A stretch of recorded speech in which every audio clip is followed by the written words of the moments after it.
Geride kalan günlerde de 2 kez saldırı olmuştu Birleşmiş Milletler Barış Gücü askerlerine İsrail tarafından. Yunus, kolay gelsin.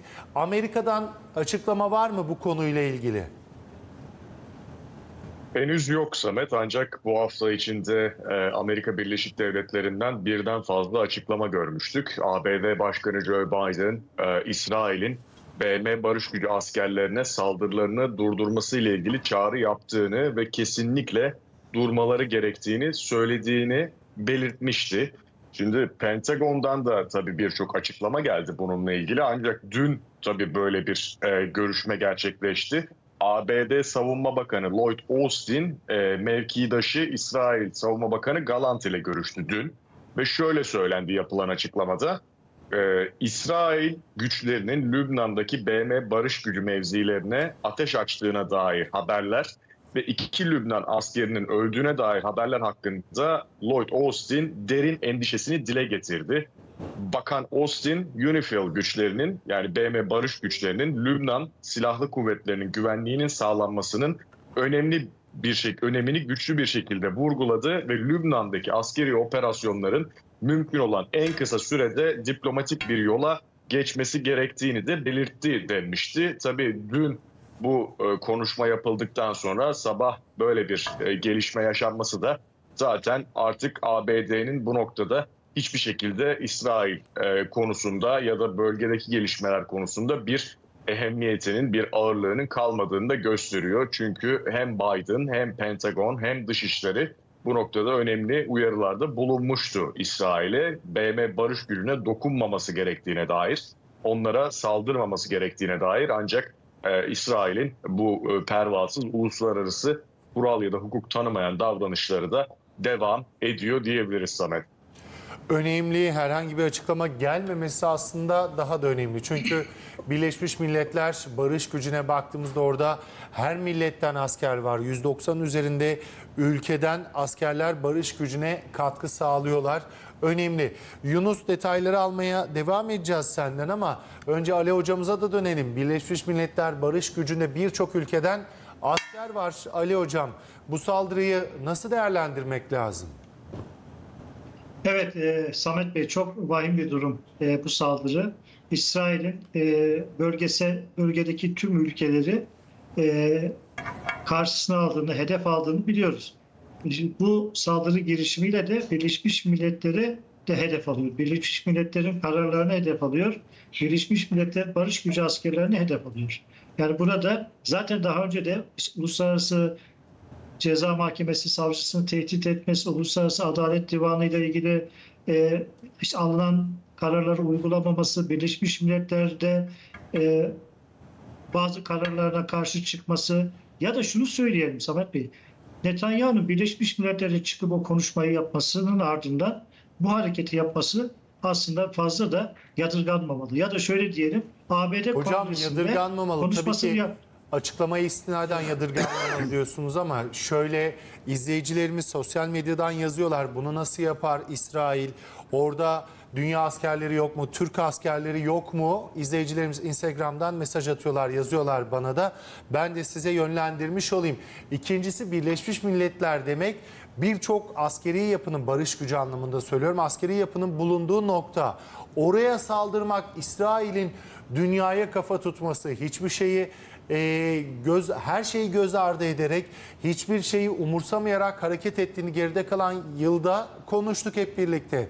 Bunu artık ayyuka çıkarması anlamına gelmiyor mu? Ben istediğimi yaparım argo tabirle, kimse karışamaz demek anlamına gelmiyor mu? Üste girip tankla Birleşmiş Milletler üstünde 45 dakika kalması, sonra askerlere ışıkları söndürün diyerek üstten 45 dakika sonra tankın çıkması bu anlama gelmiyor mu?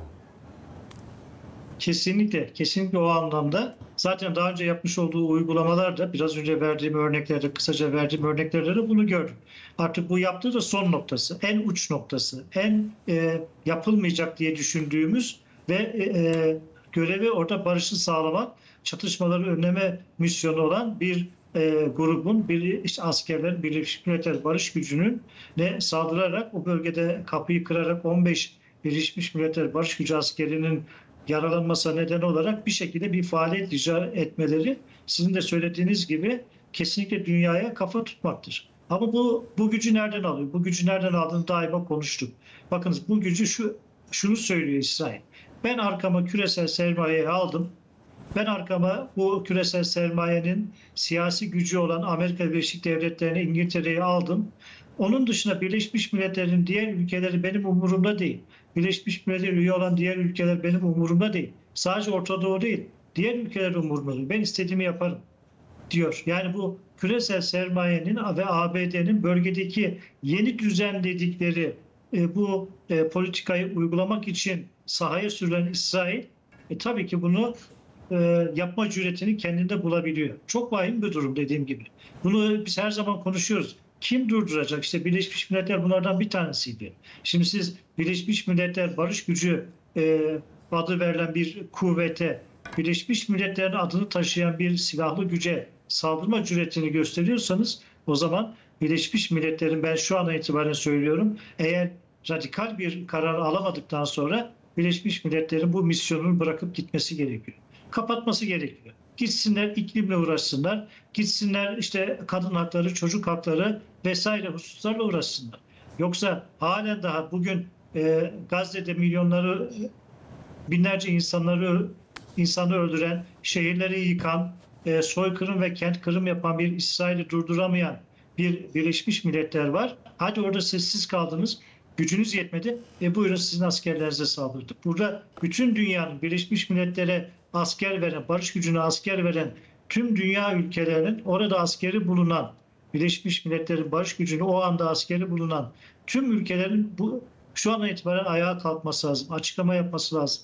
Ama şu dakikaya kadar bildiğim kadarıyla hiç kimseden ses yok diye biliyorum en azından. Hocam ben de son Dolayısıyla dakikalara bakıyorum ama henüz o konuyla ilgili ben de bir açıklama henüz görmedim. Geldiyse arkadaşlarım da beni uyarırlar zaten. Buyurun hocam. Hocam ama devam ederken yorumlarınıza şunu da sorayım. Birleşmiş Milletler İsrail tankları 45 dakika kaldıktan sonra ayrıldı dedi. 45 dakika boyunca Birleşmiş Milletler üstünde ne yapmış olabilirler? Ayrılırken de ışıkları kapatın diktesinde bulunarak ayrılmışlar. Ne yapmış olabilirler? Ali hocam hem size sorayım, sonrasında da ben hemen Coşkun hocamıza da soracağım. Şimdi Samet Bey şunu söyleyeyim. Zaten İsrail dünyanın gözü önünde bu soykırımını, kent kırımını yapıyor. Ya bir kere hiçbir şeyden çekinmiyor. Ancak oradaki Birleşmiş Milletler barış gücünün olması, onların oradaki yapılanları, saldırıları kayıt altına alma düşüncesi alıyor olması, İsrail'i işte 45 dakika boyunca acaba içeride bir şeyler mi aradılar? Barış gücünün orada tuttuğu belgeler mi aradılar? Onlarla ilgili herhangi bir belge ya da fotoğraf ya da başka bir şey mi bulmak istediler? Bunu bilemiyoruz. Muhtemelen Hocam bu söylediğiniz İkincisi, bambaşka bir statüye çıkartmıyor mu yapılan bu eylemi? Coşkun hocam siz nasıl düşünüyorsunuz? Biz üsse nasıl girdi, bunu nasıl yaptı derken Ali hocamız diyor ki bu noktada üsse girip bazı belgeler, doneler aramış, incelemiş olabilirler diyor. Böyle bir şey mümkün olur mu derken İsrail'in yaptıklarına bakınca mümkün olmama ihtimali de düşük geliyor bana. Hatta ben Ali hocamız bambaşka bir perspektiften baktı. Hatta ben el yükselteyim. Bazı belgelere el koymuş olabilir. Şimdi orada BM'nin bulundurduğu yapı, oraya geliş maksadı belli. Oradaki görevler de belli. Oradaki sorumluluk sahası da belli. İşte bu sahada yaşanan öyle gayri hukuki işleri zaptat almak, yine tutanak tutmak, bunları kayda dökmek oradaki BM askerlerinin işi. Ve son zamanlarda İsrail'in orada yaptığı o kadar çok hukuksuz, kanunsuz iş var ki bunların muhtemelen orada bir kaydı tutuldu. Muhtemelen değil, kesin tutulmuş olması lazım. Ve 45 dakika süreyle zannediyorum oradaki dosyalar, klasörler, tutulan tutanakların hepsi tek tek incelendi. Yırtılması, yok edilmesi gerekenler yırtıldı, yok edildi ve el kondu. Ve ortadaki o bütün belge ve deliller yok edildi. Bak bunu çok net söylüyorum. 45 Hocam, dakikayı... bu söylediğiniz çok yüksek bir şey. Devam edeceğiz. Bunu konuşalım, tartışalım istiyoruz ama Yunus'a da dönelim. Amerika Birleşik Devletleri buna ne tepki verecek Yunus? Beklentiniz ne? Oradan henüz galiba daha bir açıklamada gelmedi. Senin kaynaklarından gelen off the record bir şeyler var mı? Kulislerde.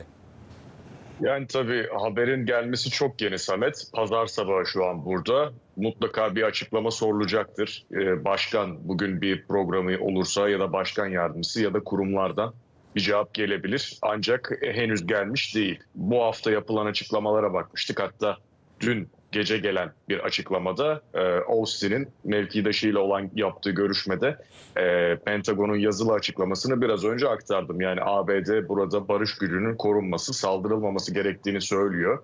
Bundan daha farklı bir açıklama gelmeyecektir. Ancak bu açıklamaların da herhangi bir tesiri olmadığını da biz sahada çok net görebiliyoruz. İsrail'in ABD çağrılarına kulak asmadığı ortada. Sadece Lübnan'da BM barış gücüne karşı değil, Gazze'de ya da İran ile olan bu karşılıklı füze atmalarda, çatışmalarda ABD'nin etkisinin oldukça artık azaldığını görüyoruz Netanyahu üzerinde. Ancak ABD'nin askeri korumasıyla birlikte İsrail'in daha da pervasızca, daha da agresif bir şekilde bütün bu kuralları, kaideleri yıktığını da net bir şekilde görebiliyoruz. Tabii açıklamayı takip ediyor olacağız geldiğinde bugün ama bu hafta yapılan açıklamalardan çok daha farklı bir açıklama beklememek lazım. Olay kınanmayacaktır büyük ihtimal yine ABD'den ama diplomasiye çağrı olacaktır. BM barış gücünün korunmasına dair bir çağrı olacaktır. Daha fazlasını da beklememek gerekiyor ABD'den şu noktada. Yunus Paksoy, çok teşekkür ediyoruz aktardıkların için. Gelişmeler oldukça senden almaya devam edeceğiz. Önemli. İyi çalışmalar diliyoruz şimdilik sana.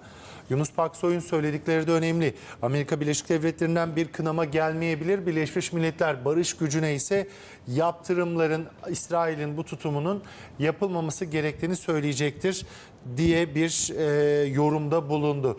Hocam hem bunu yorumlayalım istiyorum Ali Hocam, hem de sizin söylediğiniz, açtığınız parantezi değerlendirelim istiyoruz.